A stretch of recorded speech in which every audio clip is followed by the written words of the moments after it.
Hello friends, good morning. आप सभी का स्वागत है हमारे YouTube channel English by Govind Pandit पे। आज जो हम लोग बात करेंगे, कल हम लोग पिछली क्लास में बात किए थे सब्जेक्ट और प्रेडिकेट।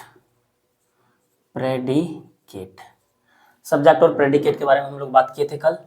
तो जो ये था कि सेंटेंस दो प्रकार के होते हैं।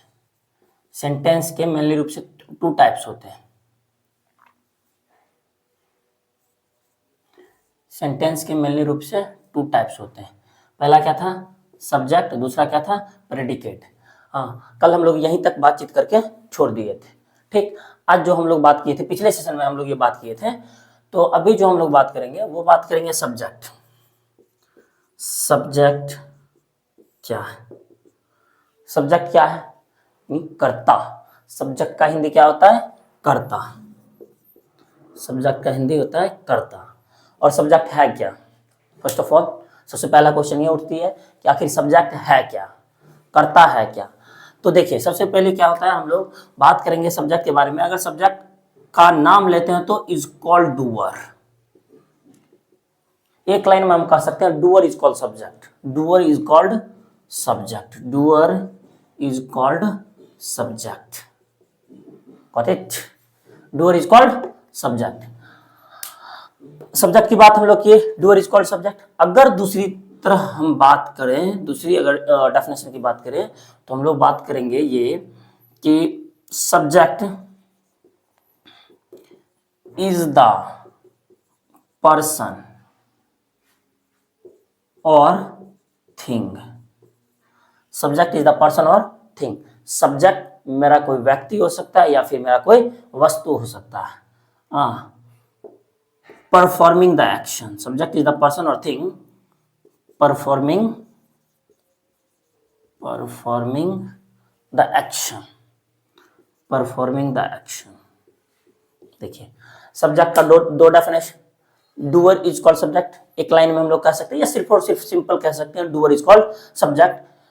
अगर दूसरी डेफिनेशन की हम लोग बात करें तो सब्जेक्ट इज द पर्सन और thing performing the action. Subject मेरा पर्सन है या फिर कोई व्यक्ति हो सकता है या फिर कोई वस्तु हो सकता है जो एक्शन को क्या करे? परफॉर्म करे। जो एक्शन को क्या करे? परफॉर्म करे। मतलब एक्शन बोले तो कोई काम, जो काम आप करते हो, काम करने का वो तरीका हो गया, या आप यूं कह सकते हो कि द वे ऑफ एक्शन। अब देखिए, यहां पे मेरा काम करने का तरीका कहलाएगा मेरा सब जैसे कि जो आप काम कर रहे हैं, जैसे अगर हम अभी पढ़ा रहे हैं, ठीक ना, अभी हम पढ़ा रहे हैं तो हम कह सकते हैं कि आई एम टीचिंग। अगर बात करें आई एम टीचिंग, मैं पढ़ा रहा हूं, आई एम टीचिंग। अब यहाँ पे आई मेरा क्या है? सर सब्जेक्ट है। क्यों सब्जेक्ट है? क्यों सब्जेक्ट है? सर पहले ही बता चुके हैं, doer is called subject. Doer is called subject. Doer मेरा सब्जेक्ट कहलाता है। सब्जेक्ट इज द पर्सन और थिंग परफॉर्मिंग द एक्शन। देखिए, दो डेफिनेशन। सबसे पहला कि डूअर इज कॉल्ड सब्जेक्ट, मेरा सब्जेक्ट कहलाया। सब्जेक्ट इज द पर्सन और थिंग परफॉर्मिंग द एक्शन। जो एक्शन को परफॉर्म करे वो मेरा क्या कहलाएगा? सब्जेक्ट कहलाएगा। और एक्शन को परफॉर्म करने वाला दो ही हो सकता है, या तो पर्सन या तो थिंग। पर्सन या थिंग। पर्सन या थिंग मतलब पर्सन मेरा एक्शन को परफॉर्म करता है या फिर कोई थिंग उस एक्शन को परफॉर्म करता है, वो मेरा क्या कहलाएगा? सब्जेक्ट कहलाएगा।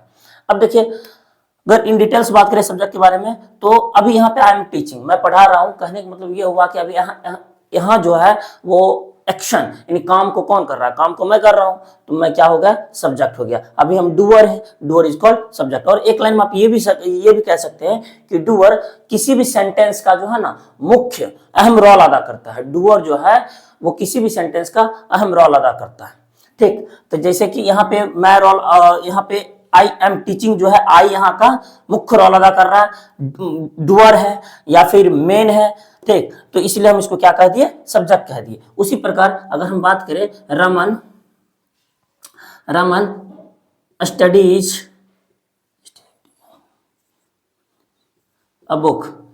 रमन एक किताब पढ़ता है। रमन एक किताब पढ़ता है। अब बताइए, यहाँ किताब पढ़ने का काम कौन कर रहा है? रमन। किताब पढ़ने का काम कौन कर रहा है? रमन। रमन मेरा क्या हो जाएगा? सब्जेक्ट हो जाएगा। रमन मेरा क्या होगा? सब्जेक्ट हो। तो कहने का मतलब ये हुआ कि सब्जेक्ट का definition doer is called subject, doer मेरा सब्जेक्ट कहलाएगा सब, या फिर इसका दूसरा डेफिनेशन हम बात किए करें तो सब्जेक्ट इज द पर्सन और thing performing the action. Subject मेरा वो है जो एक्शन को क्या करे, परफॉर्म करे, और वो मेरा सब्जेक्ट हो सकता है या तो पर्सन या फिर कोई थिंग। या तो पर्सन ही मेरा एक्शन को परफॉर्म कर सकता है या फिर कोई थिंग ही मेरा एक्शन को परफॉर्म कर सकता है। ठीक, जैसे Sita goes, Sita goes there, Sita goes there. अब बताइए हम एक्शन को परफॉर्म करने वाला कौन है, सीता गोज देयर, सीता वहां जाती है। तो सीता, यहाँ पे मेरा एक्शन को परफॉर्म करने वाला क्या हो गई, सीता हो गई। सीता मेरा क्या हो गया, सब्जेक्ट हो गया। तो कहने का मतलब एक लाइन में हम लोग कह सकते हैं डूअर इज कॉल्ड सब्जेक्ट, या जो एक्शन को परफॉर्म करे वो मेरा सब्जेक्ट कहलाएगा। एक्शन को परफॉर्म वही करता है, या तो पर्सन या तो थिंग। ठीक, ये मेरा सब्जेक्ट कहला जाएगा। अब देखिए और बात करो, the car is moving, the car is moving fast. ठीक, the car is moving fast, यहाँ पे एक्शन को परफॉर्म करने वाला कौन है sir, the car. The car मेरा क्या हो जाएगा, सब्जेक्ट। गॉट इट, सब्जेक्ट मेरा यहाँ द कार हो जाएगा। क्लियर। अब देखिए उसी तरह अगर हम बात करें नेक्स्ट एग्जांपल की, तो हम कह सकते हैं mobile is working fast. Mobile बहुत तेजी से काम कर रहा है, mobile is working fast.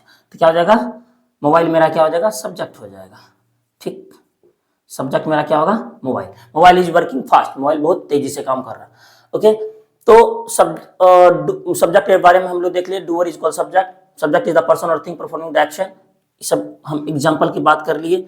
I am teaching, मैं पढ़ा रहा हूं, यहाँ काम कौन कर रहा है, मैं, इसलिए यहाँ पे हो गया I subject. Raman studies a book, काम क्या कर रहा है, यहाँ पे काम कौन कर रहा है, रमन। क्या काम कर रहा है, तो रमन पढ़ाने का काम कर रहा है, इसलिए रमन मेरा सब्जेक्ट हो गया और पढ़ना इसका काम हो गया। अच्छा, सीता गोज देयर, सीता वहां जाती है, सीता कहाँ जा रही है, सीता वहां जाती है, तो इसका मतलब जाना इसका काम हो गया। और यहाँ पे जाने वाला काम कौन कर रही है सर, सीता कर रही है, सीता इज कॉल्ड डूअर हो गई। अब देखिए the car is moving fast, car बहुत तेजी से मूव कर रही है। अब यहाँ पे कौन बहुत तेजी से मूव कर रही है सर, तो द कार, सब्जेक्ट मेरा क्या हो जाएगा, द कार। अच्छा, mobile is working fast, mobile बहुत तेजी से काम कर रहा है, मोबाइल इज वर्किंग फास्ट, तो मोबाइल मेरा सब्जेक्ट हो गया। क्लियर।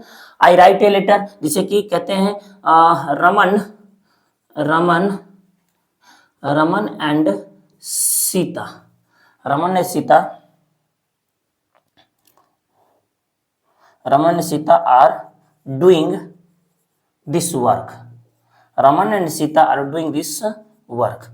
रमन और सीता इस काम को कर रही है, तो Raman and Sita are doing this work, Raman and Sita मेरा क्या हो जाएगा सर, सब्जेक्ट हो जाएगा। यहाँ सब्जेक्ट दो होगा, दो पर्सन है, क्योंकि रमन और सीता दोनों मिलके काम कर रहे हैं, इसलिए रमन और सीता मेरा क्या हो जाएगा, सब्जेक्ट हो जाएगा। Got it. तो सब्जेक्ट के बारे में हम लोग देख लिए। चलिए इसको लिख लीजिए।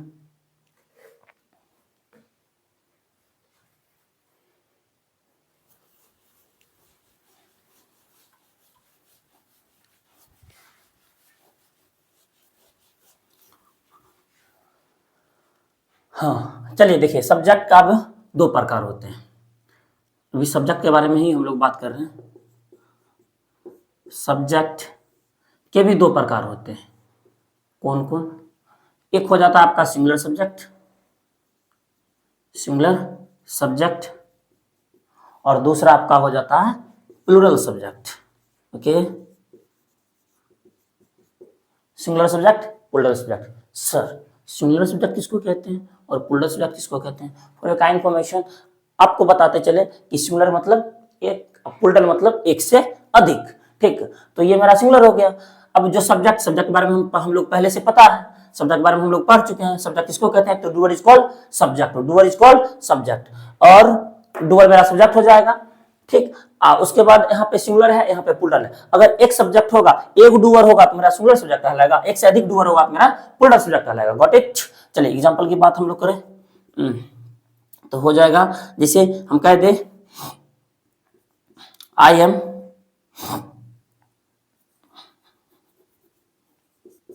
he is speaking English, he is speaking English. अब बताइए यहाँ पे ही मेरा क्या हो जाएगा, सब्जेक्ट होगा। और कैसा सब्जेक्ट होगा भाई, ही इज स्पीकिंग इंग्लिश, वह अंग्रेजी बोल रहा है, वह अंग्रेजी बोल रहा है। अब कौन अंग्रेजी बोल रहा है, कौन अंग्रेजी बोल रहा है सर, वह अंग्रेजी बोल रहा है। तो वह मेरा क्या हो जाएगा, वह मेरा क्या हो जाएगा सर, सब्जेक्ट हो जाएगा। सब्जेक्ट तो हो गया, सब्जेक्ट तो हो गया, या मेरा वह तो सब्जेक्ट हो गया। बट जो सब्जेक्ट ये जो हुआ, ये कैसा सब्जेक्ट हुआ, सिंगुलर या प्लूरल, सर सिंगुलर सब्जेक्ट हुआ। क्यों, क्यों सिंगुलर सब्जेक्ट हुआ सर, क्योंकि वह अंग्रेजी बोल रहा है, तो सामने वाला पर्सन मेरा सिंगुलर है। ऐसे भी आपको पता होगा ये सिंगुलर सब्जेक्ट है। सिंगुलर सब्जेक्ट क्यों है, मतलब थर्ड पर्सन है, और थर्ड पर्सन हमेशा क्या होता है, सिंगुलर सब्जेक्ट होता है। ठीक, अब थर्ड पर्सन, पर्सन किसको कहते हैं, तो हम लोग पर्सन के बारे में डिस्कस करेंगे, तब पता चलेगा आपको फर्स्ट पर्सन, सेकेंड पर्सन और थर्ड पर्सन क्या होती है। फॉर द टाइम बिंग के लिए अभी आपको क्या करना है, अभी इतना समझिए कि वह अंग्रेजी बोल रहा है, तो कहने का मतलब यह हुआ कि वह सामने वाला पर्सन मेरा एक है, इस वजह से मेरा यहाँ सिंगुलर सब्जेक्ट हो गया। अब बात करें जैसे Raman goes there, Raman goes there, Raman वहां जाता है। अब बताइए रमन यहाँ पे मेरा क्या, जाने वाला पर्सन, जाने वाला काम कौन कर रहा है, और कौन सा काम हो रहा है, सर जाने का काम हो रहा है, और काम करने वाला कौन है भाई, रमन, काम करने वाला रमन है, इसलिए मेरा यहाँ हो जाएगा सिंगुलर सब्जेक्ट। ओके, ये मेरा सिंगुलर सब्जेक्ट है, चूंकि रमन मेरा जाने का काम कर रहा और यहाँ डूअर मेरा रमन है, रमन सिंगल पर्सन है, इसलिए मेरा यहाँ सिंगुलर सब्जेक्ट हो गया रमन। क्लियर। अब देखिए अगर बात करें सानू and Saanvi, Sanu and Saanvi, Sanu and Saanvi are doing doing doing work, Sanu and Saanvi are doing work, Sanu और सानवी काम कर रही है, Sanu and Saanvi are doing work. अब बताइए यहाँ पे काम करने वाला कौन है, काम करने वाला कौन है, सर काम करने वाला सानू है और सानवी है। सर सानू मेरा एक सब्जेक्ट, ओके, और सानवी मेरा सेकेंड सब्जेक्ट, दूसरी सब्जेक्ट हो गई। ठीक, बताइए यहाँ पे एक सब्जेक्ट ये, एक सब्जेक्ट ये, मतलब कहने का मतलब ये क्या हो गया, मेरा प्लूरल सब्जेक्ट हो गया, प्लूरल सब्जेक्ट हुआ। ओके, मतलब Sanu and Saanvi are doing this work, यहाँ काम कौन कर रही है, सानू एंड सानवी, दो पर्सन है, दो पर्सन के लिए हम लोग क्या करते हैं, प्लूरल सब्जेक्ट, उसको प्लूरल मानते हैं, और जैसे प्लूरल मानते हैं तो ये सब्जेक्ट हो गया, सब्जेक्ट हुआ, तो प्लूरल प्लस सब्जेक्ट इसको प्लूरल सब्जेक्ट। ओके, कहते हैं the boys, the boys, the boys make a noise, the boys make a noise. अब बताइए यहाँ पे प्लूरल किसको कहते हैं, तो आपको पता होगा कि जिस नाउन में एस या फिर ईएस या फिर आईईएस लग जाए वो मेरा नाउन क्या हो जाता है, सर प्लूरल बन जाता है, वो नाउन मेरा क्या होता है, प्लूरल नाउन होता है। अगर जिस नाउन में अगर हम लोग एस, जिस सिंगुलर नाउन में, सॉरी, जिस सिंगुलर नाउन में हम लोग एस या ईएस या आईएस लगा दें वो मेरा नाउन क्या हो जाता है, प्लूरल नाउन हो जाता है। जिस कॉमन नाउन में, जिस कॉमन सिंगुलर नाउन में हम लोग क्या कर देते हैं, एस या ईएस या आईएस लगा देते हैं वो मेरा प्लूरल नाउन बन जाता है। तो बताइए बॉय, बॉय, बॉय मेरा क्या है, एक बॉय बोले तो एक सिंगुलर, मतलब बॉय बोले तो लड़का, लड़का बोले तो एक बॉय। अब यहाँ पे हम इसमें एस लगा दिए, यानी इसको प्लूरल बना लिए, प्लूरल जैसे ही बना एक से अधिक बॉय हो गया, the boys make a noise, कहने का मतलब ये हुआ कि लड़के, लड़के लोग जो हैं क्या करते हैं, हल्ला करते हैं, तो कहने का मतलब द बॉयज यहाँ पे हो गया प्लूरल सब्जेक्ट। कैसा सब्जेक्ट हुआ सर, प्लूरल सब्जेक्ट हो गया। क्लियर। तो कहने का मतलब ये भी आप सब्जेक्ट, सब्जेक्ट इसको कहते हैं, एक लाइन में आप कह सकते हो कि डूअर इज कॉल्ड सब्जेक्ट, या सब्जेक्ट इज द पर्सन और thing which performing the action, जो एक्शन को क्या करे, परफॉर्म करे। या तो आप वो बोल दो कि direct doer is called subject, या फिर सब्जेक्ट इज द पर्सन और thing which performing the action, जो एक्शन को क्या करे, परफॉर्म करे, वो मेरा सब्जेक्ट कहलाएगा। अब सब्जेक्ट कितने प्रकार के, sir there are two types of subject, subject दो प्रकार के होते हैं सर, सिंगुलर सब्जेक्ट और प्लूरल सब्जेक्ट। मेरा सिंगुलर सब्जेक्ट है और प्लूरल सब्जेक्ट है। सिंगुलर सब्जेक्ट किसको कहते हैं, आप देख लिए, सिंगुलर ऐसा पर्सन या फिर ऐसा थिंग जो सिंगुलर हो उसे सिंगुलर सब्जेक्ट कहेंगे, और ऐसा पर्सन या फिर ऐसा थिंग्स जो एक से अधिक हो वो मेरा क्या कहलाएगा, सर प्लूरल कहलाएगा। ओके, इसको नोट डाउन कीजिए प्लीज।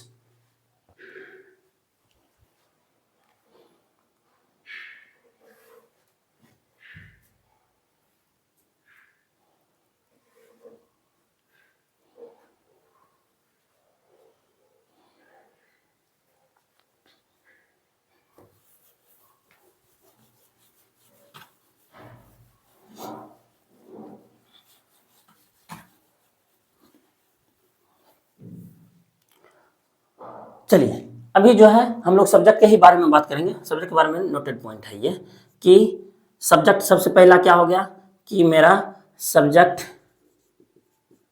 क्या मेरा हो सकता है, सब्जेक्ट इज द पर्सन और थिंग।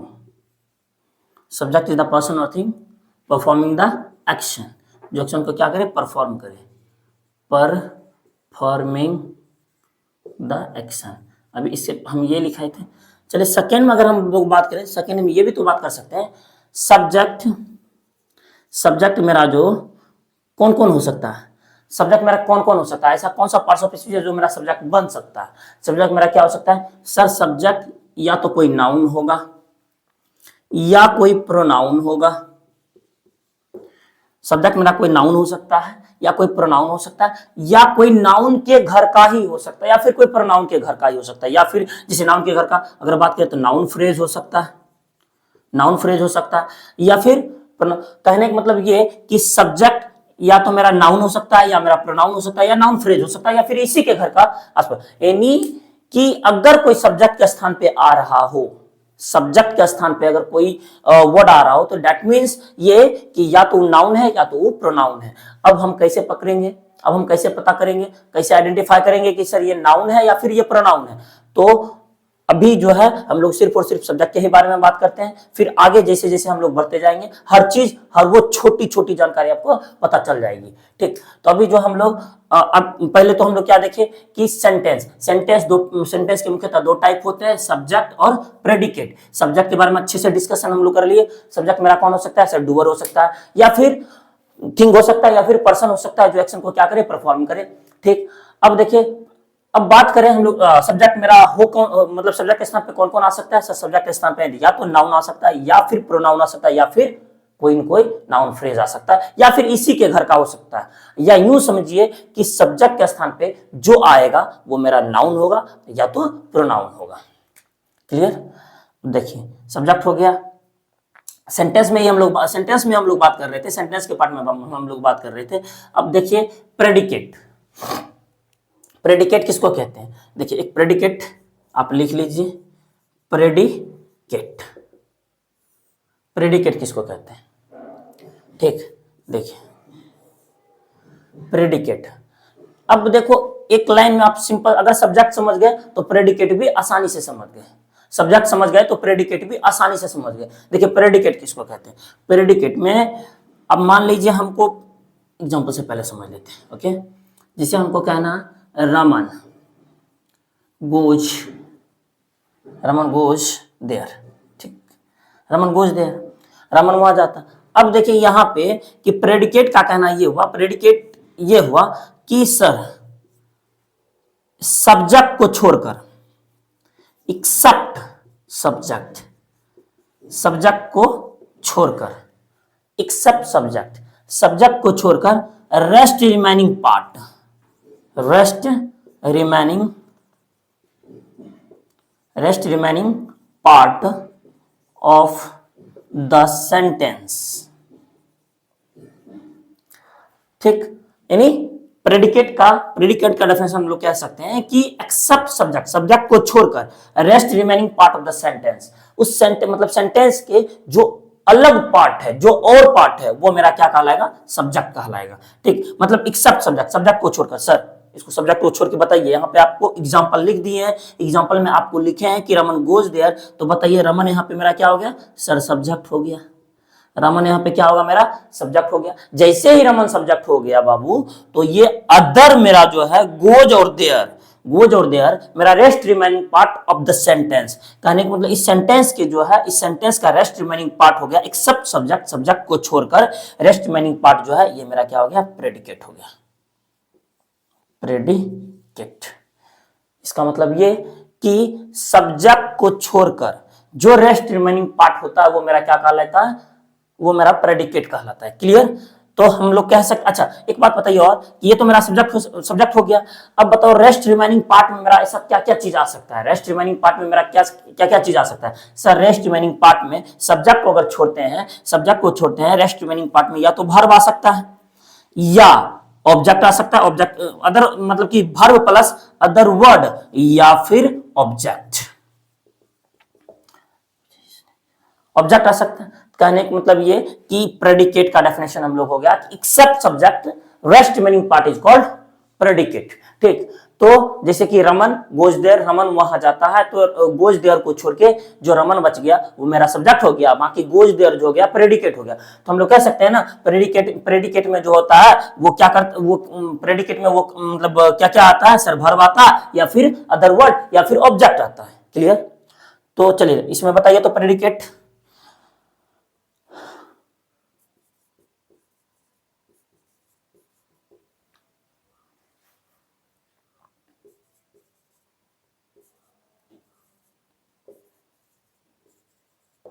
मीनाक्षी वॉसेस हर कार, मीनाक्षी वॉसेस हर कार। अब बताइए यहाँ पर मीनाक्षी मेरा क्या हो जाएगा, वॉसेज मेरा क्या है, वॉसेज मेरा सर भर्ब है, वॉसेज। अब पहले उसको छोड़िए, भर्ब को छोड़िए, अभी ये पहले बताइए कि सब्जेक्ट मेरा कौन है। सर सब्जेक्ट मेरा यहाँ कह रहा है मीनाक्षी वॉसेज हर कार, मीनाक्षी जो है अपनी कार साफ करती है, मीनाक्षी जो है अपनी कार धोती है। ठीक, तो मीनाक्षी मेरा यहाँ पे क्या हो गया, मीनाक्षी यहाँ मेरा सब्जेक्ट हो गया। सर सब्जेक्ट में भी कैसा सब्जेक्ट, सिंगुलर सब्जेक्ट, सब्जेक्ट में भी कैसा subject sir, singular subject. Okay, singular subject हो गया। अब बताइए सिंगुलर सब्जेक्ट हो गया, हम आपको बता चुके हैं प्रेडिकेट किसको कहते हैं sir, except subject rest remaining part of the sentence मेरा क्या कहलाएगा, मेरा कहलाएगा प्रेडिकेट। अब देखिए वासेज हर कार यहाँ पे क्या हो गया सर, प्रेडिकेट हो गया, वासेज हर कार क्या हो गया, predicate. Clear? Note down please.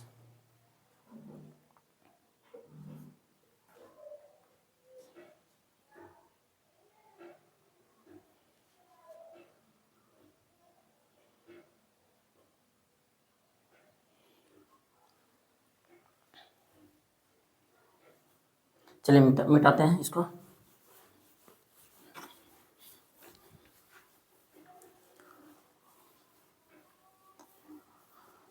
कहने का मतलब ये कि सब्जेक्ट के बारे में भी हम लोग देख लिए, सब्जेक्ट के बारे में भी देख लिए और प्रेडिकेट के बारे में भी देख लिए, सब्जेक्ट के बारे में देख लिए, प्रेडिकेट के बारे में देख लिए। तो अब बताइए कि सेंटेंस का जो मुख्यतः दो प्रकार होते हैं, एक सब्जेक्ट और प्रेडिकेट, और हम लोग दोनों देख लिए हैं। ठीक, तो सेंटेंस में अब हम लोग पुनः सेंटेंस में आते हैं, कि सेंटेंस में ही आते हैं हम लोग पुनः, सेंटेंस में ही आते हैं हम लोग पुनः। तो बताइए हाँ, सेंटेंस में। अब इस सेंटेंस में हम लोग जो सेंटेंस का जो निर्माण होता है, वो सेंटेंस का निर्माण कैसे कैसे होता है sir, subject plus predicate, subject plus predicate से मेरा क्या बनता है, सेंटेंस बनता है। सब्जेक्ट और प्रेडिकेट को जोड़ देते हैं तो फिर मेरा किसका निर्माण होता है, सेंटेंस का निर्माण होता है। ठीक है ना? अब एक बात और बताओ, सब्जेक्ट लिख दिए, चलिए इसी को हम तोड़ कर लिखते हैं, सब्जेक्ट प्लस इस प्रेडिकेट के अंदर क्या आता है, इस प्रेडिकेट के अंदर क्या रहता है सर, इस प्रेडिकेट के अंदर रहता है वर्ब और ऑब्जेक्ट, सॉरी वर्ब ऑब्जेक्ट या फिर अदर एलिमेंट्स। ठीक, तो यहां पे हम लिख सकते हैं वर्ब प्लस प्लस सब्जेक्ट हो गया, वर्ब हो गया, और यहां पे ये मेरा ऑब्जेक्ट दे सकते हैं, ऑब्जेक्ट दे सकते हैं या फिर अदर वर्ड दे सकते हैं, अदर वर्ड दे सकते हैं, सब्जेक्ट दे सकते हैं, वर्ब दे सकते हैं, या फिर सब्जेक्ट वर्ब ऑब्जेक्ट या फिर अदर वर्ड, ऑब्जेक्ट जगह ऑब्जेक्ट भी आ सकता है या फिर अदर वर्ड आ सकता है। अब बताइए ये जो है ये मेरा कौन है सर, वर्ब है, ऑब्जेक्ट है या फिर अदर वर्ड है, और ये मेरा क्या हो गया, सब्जेक्ट हो गया। तो मतलब हम ये भी तो कह सकते हैं कि सब्जेक्ट सेंटेंस जो है वो किस पे बेस्ड रहती है सर, सब्जेक्ट पे बेस्ड रहती है, वर्ब पे बेस्ड रहती है या फिर ऑब्जेक्ट पे बेस्ड रहती है। अभी तो हम लोग प्रेडिकेट सीखे थे, प्रेडिकेट को भी हम तोड़ कर लिख दिए कि प्रेडिकेट वर्ब और ऑब्जेक्ट से मिलकर बना रहता है। प्रेडिकेट जो है वर्ब प्लस अदर वर्ड या अदर एलिमेंट्स से मिलकर क्या किसका निर्माण होता है सर, प्रेडिकेट का निर्माण होता है। तो हम सब्जेक्ट देख लिए, सब्जेक्ट मेरा दो टाइप के, सब्जेक्ट मेरे कितने प्रकार के होते थे सर, सिंगुलर सब्जेक्ट होता था, सिंगुलर सब्जेक्ट, और ये प्लुरल सब्जेक्ट। अब बात करेंगे इसका, बात हम लोग कर लिए, पहले तो सेंटेंस में बात किए थे, सेंटेंस में इसका बात हम लोग कर लिए। अब वर्ब का बात करेंगे, वर्ब क्या है, वर्ब क्या है, फिर ऑब्जेक्ट की बात करेंगे या फिर ऑब्जेक्ट या अदर वर्ड का बात करेंगे। जैसे हम इसका बात कर लिए, सब्जेक्ट का बात कर लिए, वर्ब का बात कर लिए, ऑब्जेक्ट का बात कर लिए, तो हमने सेंटेंस के बारे में अच्छे से पता, मतलब तब हमें सेंटेंस के बारे में अच्छे से पता चल जाएगा कि आखिर सेंटेंस होती क्या है। ठीक ठीक, तो अब बताइए, चलिए अब जो हम लोग बात करेंगे वो वर्ब के बारे में बात करेंगे, ठीक। इसको नोट डाउन कर लीजिए।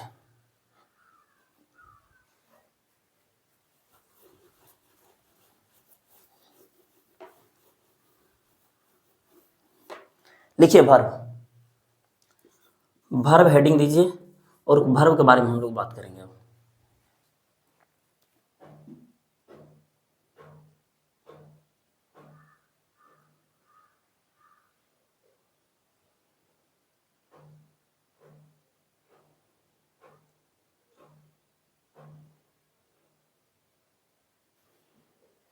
चलिए देखिए, हाँ, the verb is a word, the verb is a word which shows, the verb is a word which shows an action, possession, happening,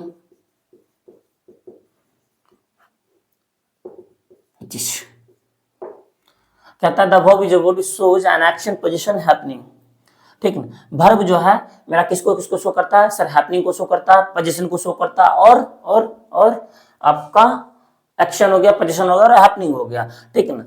तो जो ये सब चीज को शो करे वो मेरा क्या कहलाएगा, वर्ब कहलाएगा, वो मेरा वर्ब कहलाएगा। जैसे एग्जांपल की बात करें हम लोग, तो देखो हम ऐसे भी इसको शॉर्ट फॉर्म में ऐसे लिख सकते हैं, हाँ, एक्शन देंगे, वर्ब मतलब एक्शन, वर्ब मतलब एक्शन, जो काम करे। अब देखिए जो काम करे वो सब्जेक्ट कहलाएगा, डू इज सब्जेक्ट, और जो काम हो रहा हो वो मेरा क्या कहलाएगा, एक्शन। अब देखिए एक्शन मेरा क्या डिटेल ऐड करता है सर, जो एक्शन जो है वो किस चीज को शो करेगा सर, पोजीशन को शो करेगा सर, एक्शन को शो करेगा सर, हैपनिंग को शो करेगा, ठीक है ना। इस सब चीज को शो करने वाला मेरा क्या कहलाएगा, वर्ब कहलाएगा।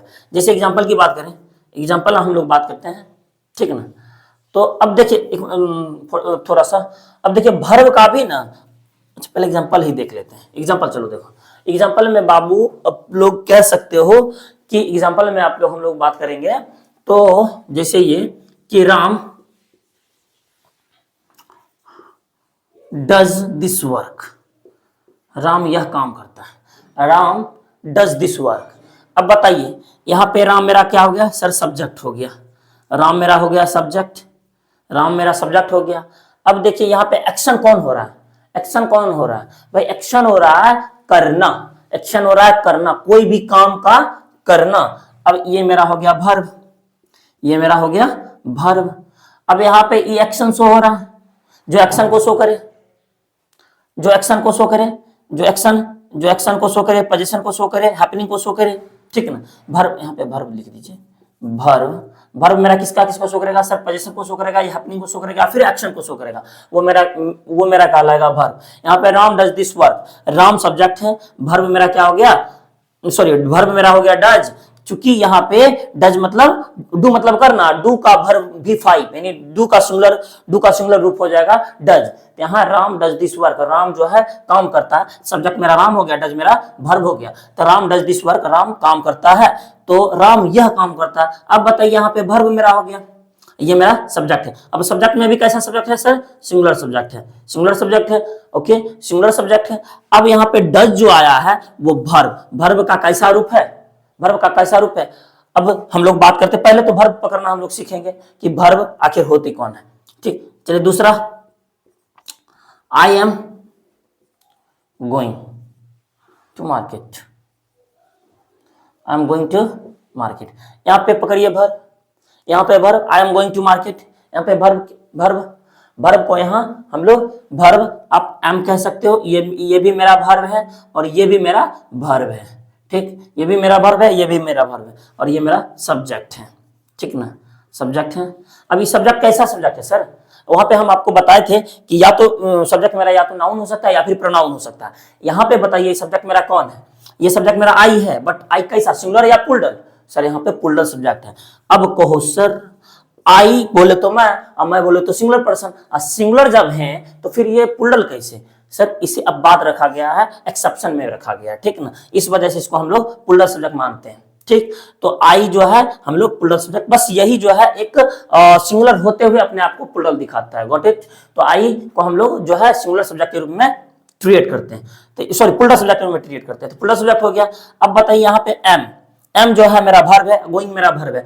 तो सर आपने तो वो बताया कि जो पोजीशन को शो करे, जो एक्शन को शो करे, जो हैपनिंग को शो करे। अब देखिए हैपनिंग, यहाँ पे I am going to market, मैं जो हूँ मैं बाजार जा रहा हूँ। यहाँ पे जाना वाला, जाने का काम कौन हो रहा है, जाना हो रहा है, जाना मतलब काम हो रहा है, जाना जब काम हो रहा है तो मेरा एक्शन है, एक्शन है, कार्य है। अब ये मेरा वर्ब कहलाया। अब एम जो है मैं हूं, मैं बाजार जा रहा हूं, जिस प्रकार हम कहते हैं आई एम ए टीचर, हाँ ऐसे कह देते हैं I am a student, I am a student. अब बताइए यहाँ होना, मैं एक विद्यार्थी हूँ, तो मतलब होना है, और हैपनिंग को ये शो कर रहा है मैं जो हूँ एक विद्यार्थी हूँ, तो एम यहाँ पे मेरा हो जाएगा वर्ब होगा, एम जो है मेरा यहाँ पे वर्ब होगा, यहाँ एम वर्ब हो जाएगा, आई मेरा सब्जेक्ट होगा। और सब्जेक्ट में भी कैसा सर, ये मेरा प्लूरल सब्जेक्ट है, ओके प्लूरल सब्जेक्ट है।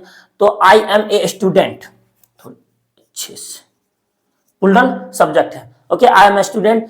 यहाँ होना है आई, मैं जो हूँ विद्यार्थी हूँ, और एम जो है यहाँ हैपनिंग, हैपनिंग को शो कर रहा है, इसलिए ये मेरा वर्ब है। अब हमको सबसे पहले ये देखना कि सर वर्ब अभी भी अच्छे से आप लोग को समझ नहीं आई होगी कि वर्ब आखिर हम पहचानेंगे कैसे।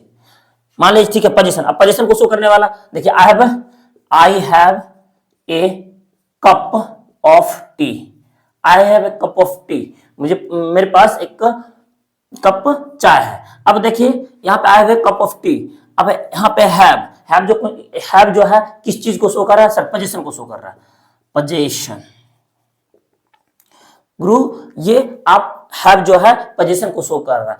कहने का मतलब ये कि हैव मेरा हो जाएगा वर्ब और आई मेरा क्या हो जाएगा सब्जेक्ट, और सब्जेक्ट में भी कैसा सब्जेक्ट गुरु, प्लूरल सब्जेक्ट, ओके।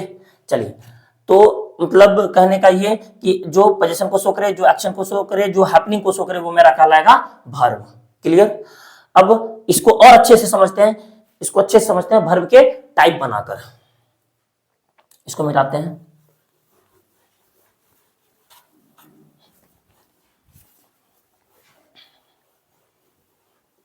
अब देखिए वर्ब का टाइप, वर्ब के टाइप में हम लोग बात करते हैं। वर्ब के टाइप में अगर हम लोग बात करेंगे तो इसका सर वर्ब के दो टाइप होते हैं, ठीक है ना। एक होता है मेन वर्ब, मुख्य रूप से दो टाइप होते हैं, ऐसे तो अनेकों होते हैं। जब हम लोग बात करेंगे हर एक चैप्टर में, हम लोग जब इंडिविजुअली बात करेंगे हर एक वो चैप्टर में जब हम लोग बात करेंगे तो उसमें एकदम बेसिक, मतलब वो चैप्टर हर एक चैप्टर का ऑपरेशन करते हुए हम लोग आगे बढ़ जाएंगे। देखिए जिस प्रकार अभी वर्ब जो है मुख्यतः दो प्रकार के होते हैं, मेन वर्ब और एक होता है हेल्पिंग वर्ब, मेन वर्ब और हेल्पिंग वर्ब। ऐसे तो इसका नाम भी होता है प्रिंसिपल वर्ब, एक्जुअली वर्ब, इसका एक्जुअली वर्ब, ठीक है। तो मुख्य रूप से हम लोग अभी देखेंगे कि मेन वर्ब और हेल्पिंग वर्ब। हेल्पिंग वर्ब को हम लोग कहते हैं actually verb, AUXILIERY, actually verb, ठीक है। इसी को हम लोग कहते हैं, मेन वर्ब को हम लोग कहते हैं principal verb, principal verb, main verb या प्रिंसिपल वर्ब, हेल्पिंग वर्ब या फिर एक्जुअली वर्ब, हेल्पिंग वर्ब या फिर एक्जुअली वर्ब। और भी नाम है इनका, ठीक ना, इनका भी नाम है, इसका भी नाम है, ठीक। तो अब हम लोग बात करेंगे कि मेन वर्ब किसको कहते हैं सर, मेन वर्ब किसको कहते हैं सर। इसकी संख्या जो होती है ना, मेन वर्ब की संख्या जो होती है अनलिमिटेड होती है। मेन वर्ब की संख्या हम कांट बी काउंट, हम इसको गिन नहीं सकते हैं, इसकी संख्या अनलिमिटेड होती है। आखिर मेन वर्ब है क्या सर, देखिए एक छोटी सी ट्रिक में हम लोग बात करेंगे। जिस क्रिया के अंत में ना लगा रहे, जिस क्रिया के अंत में ना लगा रहे वो मेरा कहलाता है मतलब मेन वर्ब, ठीक है। जिस क्रिया के अंत में ना लगा रहे, अब तो ये तो हिंदी का डेफिनेशन हो गया कि मान लीजिए जैसे कि खेलना, कूदना, हंसना, गाना, रोना, ढोना, सब में क्या लगा हुआ है, ना लगा हुआ है, सब में ना लगा हुआ, और ना लगा हुआ है। और साथ साथ ये भी आपको देखना होगा कि जिस हिंदी मतलब वर्ड के अंत में ना लगा रहे और उससे काम होने या करने का बोध हो रहा हो तो वो मेरा वर्ब कहलाएगा, वो मेरा क्रिया कहलाएगा। अभी यहाँ पे देखिए जैसे ढोना, ढोना, अब मान लीजिए ढोना यहाँ पे है, कैरी करना, ठीक ना, ढोना है, ना तो लगा हुआ है। अब कोई चीज ढोते तो उससे काम तो सो हो रहा है कि भाई ढोना है। अब मान लीजिए आप रोना, रोना को ही देख लीजिए, आप रो रहे हैं तो कहने बोला आपका तो कोई काम तो हो रहा है, ये फिर मेरा रोना, यहाँ पे ना मेरा हो जाएगा, ना लगा हुआ है सर, यहाँ पे भी ना लगा हुआ है, तो ये सब मेरा कहलाएगा वर्ब। ओके, ये सब मेरा वर्ब कहलाएगा। लेकिन ये तो हिंदी का डेफिनेशन हुआ, हिंदी में हम लोग मतलब पकड़ सकते हैं, चूज कर सकते हैं कि ये मेरा वर्ब है, तो वर्ब में भी कैसा, ठीक ना। अब देखिए यहाँ पे जैसे कि जो, अब इस पहले ही बता चुके हैं, ये जो है मेन वर्ब जो है ना, कभी आप इसका फाइंड कर ही नहीं सकते हैं कि ये कितने हैं, ठीक है ना, क्योंकि अनलिमिटेड है, मेन वर्ब की संख्या अनलिमिटेड होती है, ठीक। तो इसलिए इसको मेन वर्ब की संख्या अनलिमिटेड है। और आपको पकड़ने के लिए बता, जैसे कि रीड मतलब पढ़ना, स्पीक मतलब बोलना, डू मतलब करना, लाफ मतलब हंसना, ठीक है, ये सब मेरा कहलाता है main verb. Okay, LAUGH, yes, read, speak, do, laugh, ऐसे करते करते इट इज, ठीक, ये सब मेरा मेन वर्ब कहलाया या फिर प्रिंसिपल वर्ब कहलाया, जो आप कह सकते हो, ठीक ना। अब देखिए यहाँ पे समस्या, अब ये बताओ बाबू, अभी तो आपको हम बता चुके हैं कि जिस हिंदी वाक्य के अंत में ना लगा रहे, अभी हम लोग सिर्फ और सिर्फ पहचानना सीख रहे हैं, हर एक पार्ट्स ऑफ स्पीच को पहचानना सीख रहे हैं, ताकि जब हम लोग आगे बढ़े तब ये छोटी छोटी जानकारी हम वहां पे प्रॉब्लम ना करें। ऐसे वर्ब को हम अच्छे तरह से देखेंगे, वर्ब एक बहुत बड़ी टॉपिक है, बहुत अच्छा टॉपिक है, बहुत इंपॉर्टेंट टॉपिक है इंग्लिश का, और इसको हम बहुत अच्छे तरह से देखेंगे। लेकिन फॉर द टाइम बिंग के लिए अभी हम लोग सिर्फ और सिर्फ इंट्रोडक्शन कर रहे हैं, इंट्रोडक्ट हो रहे हैं किससे, हर एक वो छोटी छोटी सब्जेक्ट। जैसे कि मान लीजिए आप सेंटेंस का निर्माण हुआ, सेंटेंस का निर्माण सब्जेक्ट से होती है, वर्ब से होती है, फिर ऑब्जेक्ट या फिर अदर वर्ड से होती है, तो हम सब्जेक्ट के बारे में देख लिए, उसी तरह वर्ब के बारे में देखेंगे, उसी तरह अदर वर्ड के बारे में देखेंगे, ऑब्जेक्ट के बारे में देखेंगे। तब छोटी छोटी हर एक वो छोटी छोटी जानकारी लेते हुए हम लोग बेसिक से हाई लेवल तक इंग्लिश को पढ़ लेंगे। चलिए, तो रीड हो गया, स्पीक हो गया, डू हो गया, लाफ हो गया। अभी हम बता चुके हैं आपको कि जिस हिंदी वाक्य, जिस हिंदी वर्ड के अंत में ना लगा रहा है, उससे काम होने या करने का बोध, वो मेरा क्या कहलाता है, वर्ब कहलाता है। एक बात बताओ, खिलौना, खिलौना के अंत में भी तो ना लगा हुआ, क्या ये मेरा वर्ब है? सर नहीं हो सकता। क्यों नहीं हो सकता है वर्ब? कि ये तो खिलौना है, खिलौना है। अब खिलौना में ना लगा हुआ है, लेकिन काम होने का बोध हो रहा है? नहीं। ये मेरा क्या है सर? नाउन है। ये मेरा क्या हो जाएगा? नाउन हो जाएगा। उसी तरह नाना, अब देखो नाना में तो ना लगा हुआ, क्या मेरा ये नाउन, ये मेरा वर्ब हो जाएगा? नाना को वर्ब बना दीजिएगा? नहीं सर, ये नहीं हो सकता है, ये मेरा नाना नहीं है, नाना मेरा नाउन है। इसको खुली आंखों से हम लोग देखते हैं नाना को, ठीक ना, ये मेरा हो जाएगा नाउन, ठीक।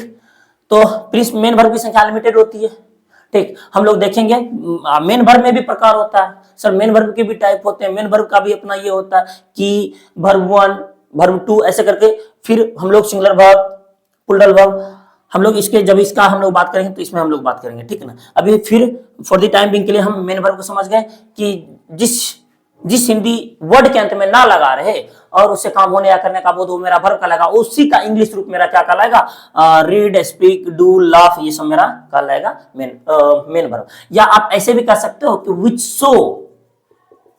विच सोज मेंटल, मेंटल और फिजिकल एक्शन, फिजिकल एक्शन, ठीक है ना, मेंटल और फिजिकल एक्शन। हम पहले ही बता चुके हैं कि जो एक्शन को शो करे, जो हैपनिंग को शो करे, जो पोजीशन को शो करे, वो मेरा क्या कहलाता है? मेन वर्ब कहलाता है। राइट नाउ, सॉरी, वर्ब कहलाता है। तो वर्ब कहलाता है यहाँ पे जो विच शोज मेंटल और फिजिकल एक्शन, इसको मेन वर्ब। जैसे कि पढ़ना, भाई दिमाग से पढ़ते हैं तो मेंटल एक्शन हो गया। प्ले, खेलना, हाथ पैर से खेलते हैं, फिजिकल एक्शन हो गया। तो आप ऐसे भी कर सकते हो, बस समझने के लिए। चलिए देखिए, हेल्पिंग वर्ब आप किसको कहते हैं? हेल्पिंग वर्ब सर, जिस प्रकार मेन वर्ब की संख्या अनलिमिटेड होती थी, लेकिन हेल्पिंग वर्ब की संख्या लिमिट है। हेल्पिंग वर्ब की संख्या लिमिट है। वो हेल्पिंग वर्ब कितने हैं सर? हेल्पिंग वर्ब की संख्या 24 है, 24 है हेल्पिंग वर्ब। हेल्पिंग वर्ब की संख्या कितनी है? 24 है, ठीक। तो हम लोग सबसे पहले देख लेते हैं हेल्पिंग वर्ब मेरा संख्या कितना है? 24 है।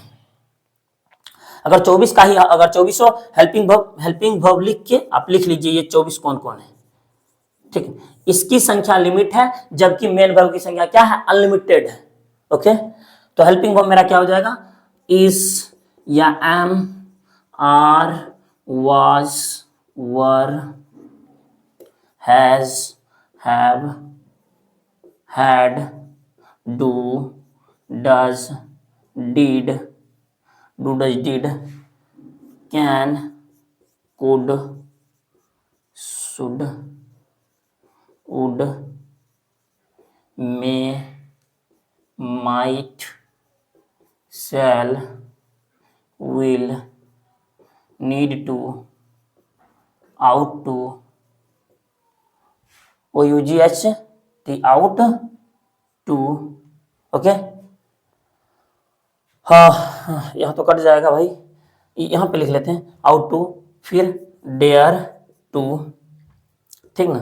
Is am are was were has have had do does did can could should would may might shall will need to ought to dare to और मस्ट। ओके, अब काउंट कीजिए तो 1 2 3 4 5 6 7 8 9 10